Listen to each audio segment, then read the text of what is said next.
Listen to me.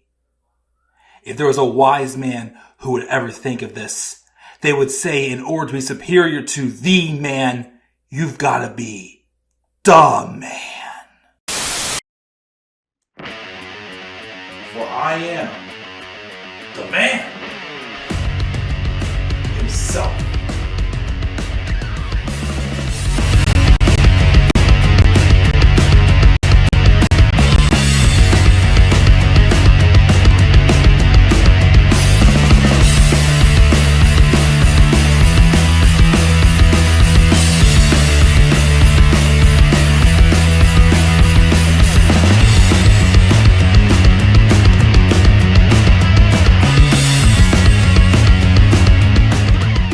Say his name and he appears. The man is here today on YouTube for you. Maybe that's the phrase I'm going to go with. I don't know. I do, again, I'm trying to get the say his name phrase put in to these videos more. And I also should have made this rectangle a little bit bigger, but whatever. But what is going on, guys? This is the Club of the Man 1993, and this is my review of this past week's episode of Friday Night SmackDown. The October 3rd, 2025 edition of SmackDown took place just about 4-ish hours west of me in Cincinnati, Ohio, the hometown of Jon Moxley. We talked about Moxley a little bit last night, as I did do a rare AEW review that, again, don't expect another one of those anytime soon. I just had an itch, and again, I did it with one of the worst shows I've seen AEW do, to be honest.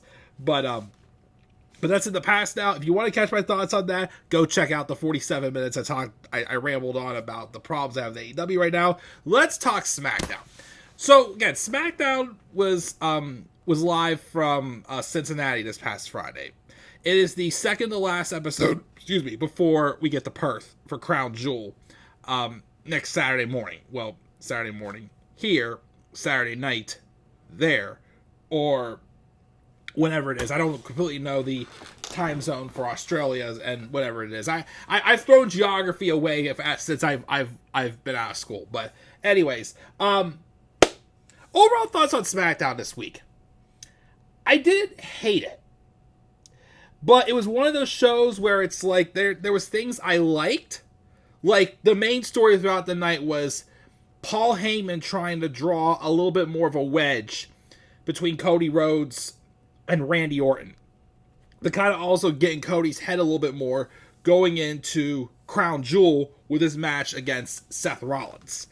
That I'm still waiting for them to have Seth mention how he felt about Cody teaming up with Roman at Bad Blood last year, because I still feel like if you had everyone else like Kevin Owens, Jey Uso, Sami Zayn, and even Randy, I believe it was, all voice their opinions, if anybody should be upset with, which of course obviously if they do the eventual heel turn with Randy Orton, and we get Cody Rhodes and Randy Orton at WrestleMania, I feel like that is something to explore there for sure as well, because I'm not going to lie, they have been having all these moments where I'm like, geez, Randy should be turning by now.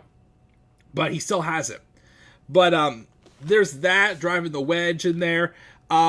Still teasing something with the Street Profits. Sami Zayn and Aleister Black had an outstanding match, I thought, for Sami Zayn's US Open Challenge. But again, although there was some good, I had some problems with some things on the show. So we're going to talk about it. And we're going to roll in right now. So the show opened up with Cody Rhodes coming out, doing his usual spew, before being interrupted by Paul Heyman and the Bronze. And Randy Orton just slides in out of nowhere. As I keep saying, you know when Randy Orton is just like, he's very chill about everything, what's happening. Because he basically, like, it was best described when he came back and had the highlight reel with Chris Jericho at Battleground 2016, where he just came back and you could tell he was in his, I don't give a crap Randy Orton mode. I can do whatever I want. But when he's just loses a goose and having fun, that's one of the best we see from Randy Orton. And he's quite funny too whenever he's in that mindset. But he just slides like right in like it's nothing. And basically the segment was Paul Heyman basically addressing how, when they lose tonight, whoever takes a pin, it's a lose-lose situation. Because he wants to address Randy and say that if they lose tonight, Randy's going to look at Cody and ask, "Where were you, champ?" if he eats the pin. And if Cody eats the pin, he's going to be like, "That's our champ?" And says that he's just basically implying that, you two can't be this tight for too much longer. And says, and that's not a prediction, that's a prophecy. That, of course, obviously, they're eventually going to turn on the other. So, which obviously, I wouldn't mind it being Cody to be the one to turn on Randy. But I'm pretty sure they're going to have Randy be the one to turn on Cody. Because although Randy, as I always say, does good things as a babyface, he is still at his best as a heel. And honestly, with the booking he's had since he's come back, not that it's been bad, but he's been losing a ton. You feel like that he should be the one to go heel. So that's what I'm even though, of course, Cody could definitely use the heel turn more, I think it's going to be Randy. But that's just a seed being planted with Paul Heyman trying to get in both of their heads still about it. Sami Zayn then comes out for his U.S. Open Challenge. Before that, because originally supposed to be answered by Carmelo Hayes. Before Melo goes out, though, he runs into Miz backstage, which Miz wants answers as to why he didn't break up the pinfall last week. And Melo says that, you should have kicked out because I had it won and you had to take my spotlight. And he says he's done with this, and he says, he's done with this, but we're cool. So he's basically saying, I'm breaking up with you, but we can still be friends and whatnot. Well, then when Melo comes out and says that he thinks it's time that we finally see why he is him, and then Miz comes out from nowhere and hits Carmelo Hayes with the skull crushing finale. So that's it. We're like it felt this feels too early to break up Melo Don't Miz. I still would have given them at least a run with the tag titles, but now if they're going to do this now, I'd rather it be leading towards a face turn for Carmelo Hayes. But the way this was here, I'm worried they're going to do the route where they're just breaking them up just for the heck of it and they both stay heel. I don't like that. I don't like that because Carmelo Hayes got no character growth out of this. And, he needs something to get his momentum going. He's putting on great matches when he gets the shot, don't get me wrong. But again, this is a first round draft pick from the draft last year. And he still hasn't won a title. He still has, other than his program with Andrade, he really hasn't had that meaningful of a program since being called up.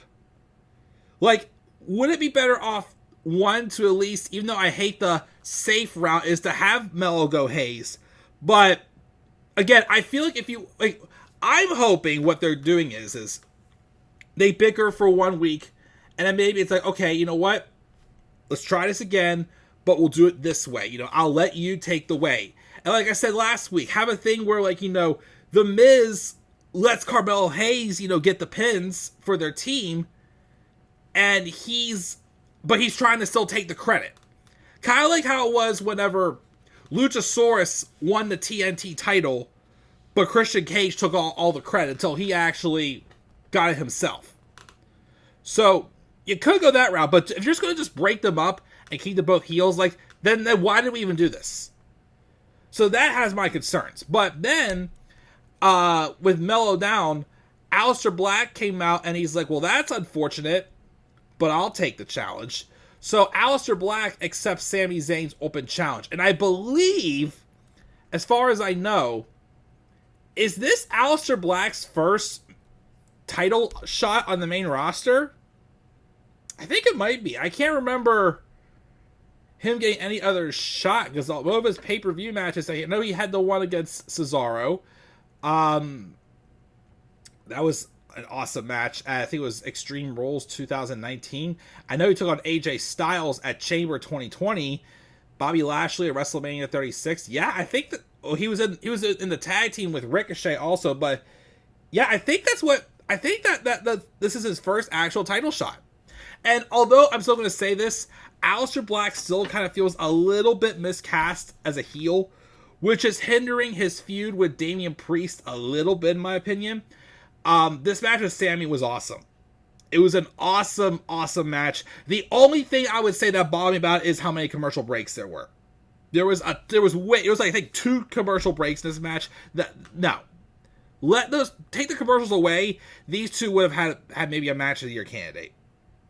But excellent stuff. Sami Zayn, though, does get the win because Aleister Black was setting up to, I think, hit Sami with a black mass, and then Damian Priest came out and distracted Aleister Black. Sami Zayn then hits the haluva kick, and then hits the Blue Thunder Bomb. So I guess now Sami's hitting both of them, both the haluva kick and the Blue Thunder Bomb, to get the victory. Guess that's just a little exclamation point. So I don't know what the whole idea behind it is, but I've noticed that since he's moved over to SmackDown, he's been doing that. But Sami gets a victory. Afterwards, Damian Priest just cleans off the table so smoothly and goes, basically you didn't expect that. And then he takes him, throws him to a table with the Razor's Edge. Oh yeah, and then he had this random backstage segment with Kit Wilson from Pretty Deadly in a wheelchair. What the heck are they doing with Kit Wilson? Like, I wasn't a fan of Pretty Deadly to begin with, but like I know Elton Prince is out, but why are they doing? What's this stuff with Kit Wilson supposed to do? It's stupid. And then Damian just pushed him away in his wheelchair, and I don't know. But basically, they're setting up for the last man standing match they teased last week, but it's going to be next Friday on SmackDown, and not a Crown Jewel like I predicted in my card. So, again, I know this is an feud, because like I said, Aleister Black just feels maybe just a little bit miscasted right now as a heel. I still think you could have gone away with him maybe being like a tweener, but a full-on heel? But last man standing next week. Hopefully Aleister gets the win, and he gets in the main event scene very soon. Hopefully. Heck, I'll be honest, if you need someone to event, if Drew McIntyre's not the one to take the belt off Cody Rhodes, which I hope he is, give it to Aleister Black. Remember, when Paul Heyman had a choice for 2020 who to push in the main event scene when he was the executive producer, he went with Drew McIntyre. Aleister Black was his second choice. Aleister Black could have gotten that shot. And don't forget, he has a history with Cody dating back to AEW. So that'd be a storyline I would be open to, exploring again. Heck, I'll even say this. If Cody's not, which I'm still pretty sure the plan is for Cody to fight Randy at WrestleMania. If he's not fighting Randy, have it be Aleister Black. I'd say if you give Cody either for WrestleMania, he should get either Randy Orton, Aleister Black, or CM Punk. One of those 3 should be Cody's opponent for WrestleMania. So we'll have to wait and see. But we have all that going on there. We then have some footage from earlier in the day with Chelsea Green and Alba Fire having an encounter with NXT's Zaruka, which is Sol Ruka and Zarya, as they're trying to get a shot for the women's tag titles. And then they bicker and they set up for a tag match, which I was questioning. I finally looked up. I'm like, where has Piper Niven been? I thought I really heard she was having some visa issues, but then I read that apparently she's also dealing with a neck issue. And apparently it's pretty serious. So we don't know when we're going to see Piper Niven again, which really sucks for sure. Because Piper Niven is a lot more talented than they've displayed for us since she's come to the main roster. As Dewdrop, and then she's had her peak moments here and there, but yeah, there's so much more you could do with Piper Niven. And if this is it for her because of this neck injury, ouch, that sucks. But they're telling a story where they're taking applications to fill, the story they're telling, the reason why Piper's not on TV is they sent her on some secret agent thing. So they're looking for someone to fill in her place right now. But for now, the team is Chelsea Green and Alba Fire, and they ate a pin yet again to off of Sol Ruka's Soul Snatcher, which is definitely one of the best finishers for sure today. I am looking forward to seeing Sol Ruka get into the main roster. Zarya's growing on me too. I don't know too much about her yet, but she's definitely a monster to be reckoned with. I did wonder though why they all of a sudden were trying to give them, which I thought, okay, was something different, give them a shot for the women's tag titles, get an NXT team. But then they did mention during the match they had here with the Secret Hervice that Zarya's from Australia, and I'm like, we're going to be in Australia next weekend, so that's probably why. So I'm pretty sure this is going to set up for a tag match at Crown Jewel with Alexa Bliss and Charlotte Flair versus Zaruka, which they had a segment afterwards backstage saying, yes, they were impressive, and, just their usual stick of, like, do my woo. Like, I'm not wooing, and, whatever that is. How do you guys feel right now about the Charlotte and Alexa pairing? Because to me, it feels like they're just, like, coasting with them. Like, them getting up to win the tag titles, it's like they were building. Now it's like they're coasting. Like, I feel like, nothing's digressing, but nothing's growing with them either until we get to whenever they split up. Which I'm still thinking is probably going to be, even though I'm pretty sure people would rather see Charlotte go heel than Alexa, but I still think this is going to lead to a story where Alexa gets consumed by the Wyatt Six, and Charlotte's going to be kind of like, Charlotte's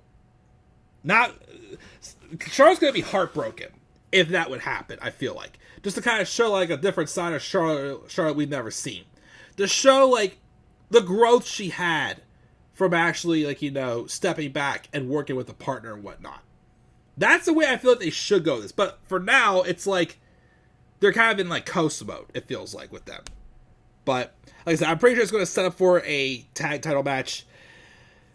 We also got a recap of what happened at main event on Monday, and they announced that Roman Reigns is going to be at Raw this coming week. I don't know what Roman's going to be doing at Crown Jewel, but it feels like he is going to be involved somehow since he's back. But, and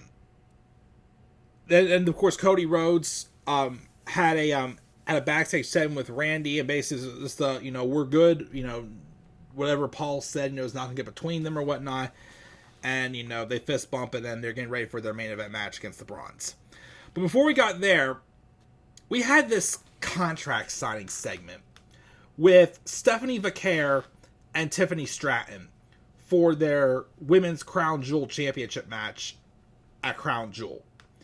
And all it basically was them coming out and saying, I respect you, you've been a great champion, but I'm going to show you who I am, and may the best woman win. That's basically all these two said. Kind of meh, but as I may have said before in a couple videos, like, if you're going to get, like, one of these matches, like, on the card, where it's more so like, I respect you, may the best person win, whatever. They're two great in-ring talents, whatever. I can forgive one match being like that. If there were multiple matches like that, that would be, that, like, with that same story, I'd be like, okay, yeah, no, we gotta get something different here. So, that is what it is. What I didn't like was what happened after. After they signed the contract, they're being introduced and whatnot, all of a sudden, out of the blue, comes Kiana James and Giulia and attacks Tiffany Stratton. And then Kiana says, Nick, don't notarize that contract yet because they have a proposition for Stephanie. She's done great work to be a champion, but they want to be the first to tell her that she's a star. Just not a superstar yet. But Kiana could do that for her if she accepts her services. And say, see what I've done to Giulia. Just imagine what I could do for you, Stephanie. And she offers, and then Tiffany, though, then attacks Kiana, and then Giulia goes to attack Stephanie, and they, just get left standing. And that just sets up for just a random tag match next week with Stephanie and Tiffany teamed up against Giulia and Kiana. What was this? Like, this made absolutely zero sense. Like, I hate the way they booked Giulia on the main roster so far. Why did they randomly throw her with Roxanne Perez, who she was just feuding with before she got called up, and now she's going to put on SmackDown, and then they gave her the Women's U.S. title, and she's just a complete afterthought. And now they're treating her and Kiana James as, like, you know, the feeder team that's just, you know, going to eat pins for everybody. And also,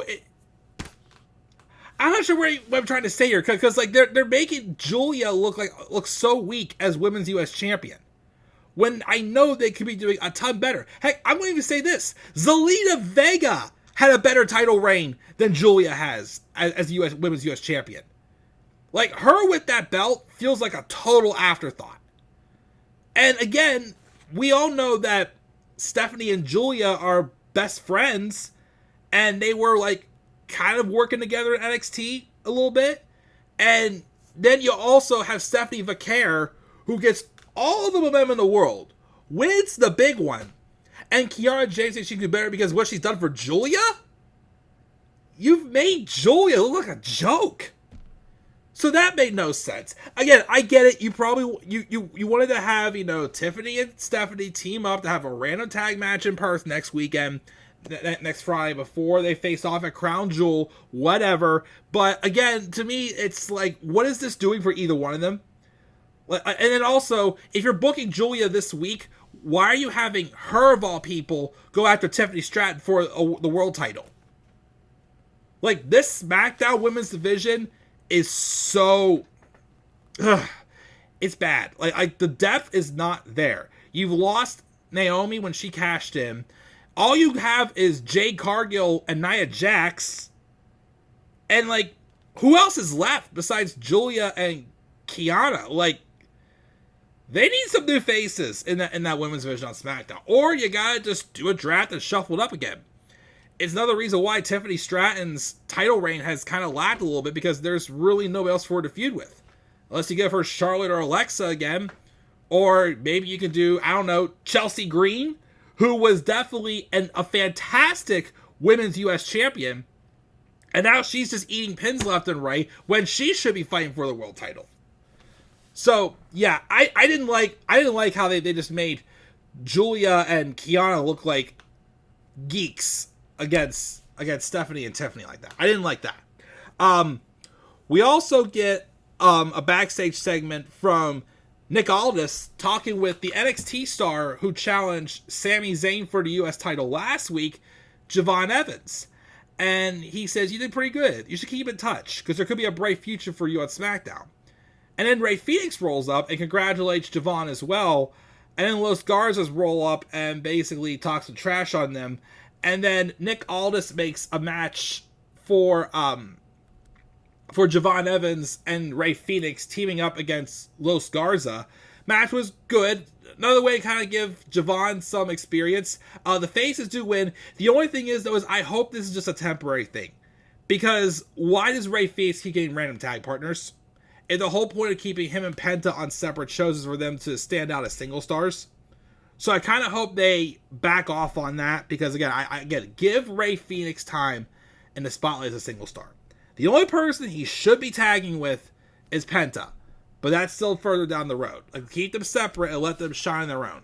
Because I still feel like Penta's been the bigger star of the two so far. Rey Fenix, kind of taking a bit longer for him to get on the level Penta is. But, so we had that match. Then we also had a promo from Jacob Fatu about not standing for a disrespect and waking people up when they sleep on him. So obviously teasing his future feud with Drew McIntyre, as it looks like. Then we got that segment with Damian Priest and Kit Wilson, which was so dumb. I don't know what the heck they're doing with that. We also got another Sol Sikoa vignette talking about Tala Tonga and whatnot. And then he ends by saying, but there's something missing from this group. Because he loves everybody, but something's missing. And once he finds that missing piece, everyone is on notice. And I'm sitting here, and once again, I am going, I do not care. How many times is Sol going to be making changes to his group and the same results happen? Until Solo Sikoa can, like, not keep going in this cycle again, I don't give a crap anymore. I don't care. I'm sorry. I don't care. I was hoping him winning the U.S. title and winning the feud with Jacob Fatu would have been a step in the right direction. Then they just dropped it all again, and it's like we're right back to where we were before. Again, I don't care about Solo Sikoa and the MFTs. I don't. I'm sorry. By the way, also, I forgot to mention this.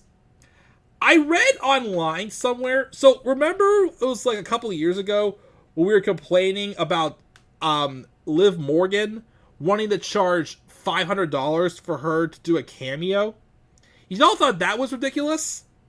Apparently, Tama Tonga, yeah, Mr. is charging $10,000. Yeah, Tama Tonga apparently is charging $10,000 for a cameo. No, thank you. Like, I'll be honest, I would love to have one cameo, but of course, right now I have money needs to go towards other things. But $10,000 for Tama Tonga. I would rather pay the $500 for Liv Morgan, and that was before Liv Morgan was what she was now. That was back when she was feuding with Becky Lynch, when Becky was the not as good heel in 2022, when she had the title and lost it to Bianca. That was, and then right before WrestleMania, Becky feuded with Liv, and that's when Liv was green as hell. That's when they wanted to charge $500 for Liv Morgan. So I had to mention that because I thought that was just a laughing stock right there. But then we had that. We also had another segment with the Street Profits and B-Fab backstage. Basically, yeah, we've had their troubles, but it's not worth giving up. Then the Wyatt Six basically have just a creepy promo on them. Still teasing this silent split of the Street Profits. We'll see, because again, they keep saying they're having problems, but they're not showing what those problems are on TV. So we'll see where that goes. And then the main event was Cody Rhodes and Randy Orton taking on the Bronze. Match was good. And to my surprise, the Vision won. Yeah, the Vision won this. I mentioned on Monday on Raw. I'm getting concerned because they've lost some big matches. But this is a big win for them. Although they had some help because they won when Paul Heyman distracted the referee. And when the referee wasn't looking, Seth Rollins appeared and curb stomped Randy Orton. And Bronson Reed did the tsunami on the Viper and pinned Randy Orton to get the win. Which, happy. I'm like, cool. But then afterwards, as they're walking away, you see Cody Rhodes is in the ring checking on Randy. And you see Seth is walking up the ramp with Paul. And Paul can sense that Seth wants to go back and stomp Cody. And Paul's going like, don't do it. Don't do it. Wait till Crown Jewel. Don't do it here. And Seth, of course, took too long. But then he ran in, went to stomp him. And instead he swung and missed. Cody was ready for him, caught him, and hit him with a crossroads. And that's how the show ended. So I'm still guessing Seth Rollins. I'm picking Seth Rollins to win next Saturday. But again, he's going to do it clean. He's going to do it help with Paul Heyman. Or are they going to take the finish that was supposed to be the finish at WrestlePalooza to give Drew McIntyre the championship and do it here when it doesn't mean as much? I'm sorry. I am not excited for Crown Jewel. Again, like I said, right now, if I want to watch a pay-per-view that's not on like a streaming site, I would have to borrow my one buddy's login, which I did last month for WrestlePalooza by offering to pay him half. I'm not paying money to see Crown Jewel. I'm sorry. This show is literally just hindering everything else because of, the stupid concept they added in with the Crown Jewel Championship. Again, it's a championship, but you don't get to hold the title. You just get a ring, and the championship stays locked up in Saudi Arabia, even though we are in Australia this year for Crown Jewel. But I hate this concept, especially, again, when it has to put everything else on freaking hold. Good Lord. Oh, man. But that was SmackDown. Yeah, like I said, there was things I liked, but again, I had some of my problems. So the inconsistency, I gave the show a B-. Because again, the stuff that I liked was good enough to still say this is a solid show. But again, like, there's some stuff like what's going on with the Miz and Carmelo Hayes. I'm not sure how I feel about that. Gotta see where that goes. Again, I did not like the stuff with Giulia, Kiana, and Stephanie and Tiffany. I didn't like that either. But I am interested in Zaruka getting this title shot, which could be a match in Australia again, especially if Zarya is from Australia. And the other thing, so there was stuff that came out of the show that I'm like, okay, but there's some stuff again, I'm like, yeah, I got my problems with this. So that's my thoughts on SmackDown. What are you guys' thoughts on SmackDown from this week? You guys leave thoughts down in the comment section below. And be sure again, as always, to slap a like on the video and subscribe for more content on my channel. Follow me on Twitter as well, the Club of the Man 93. You may also follow me on TikTok and Instagram at the Club of the Man 1993. Until then, guys, I'm checking out. I'll catch you all later. Have a great rest of your Sunday. Again, I will not be doing any Raw or SmackDown or AEW reviews this week. But I will be doing my preview and predictions for Crown Jewel at some point this week. Probably will wait till like Wednesday or Thursday, probably. But we'll see what the final card does entail. I believe we have 4 matches official right now. We'll see what they add on by the end of the week. So until then, guys, I'm checking out. I'll catch y'all later. And do not forget, in order to be superior to the man, you've got to be the man. And for I am the man himself. And that is not just an opinion, my friends. That is a fact of life. Yeah!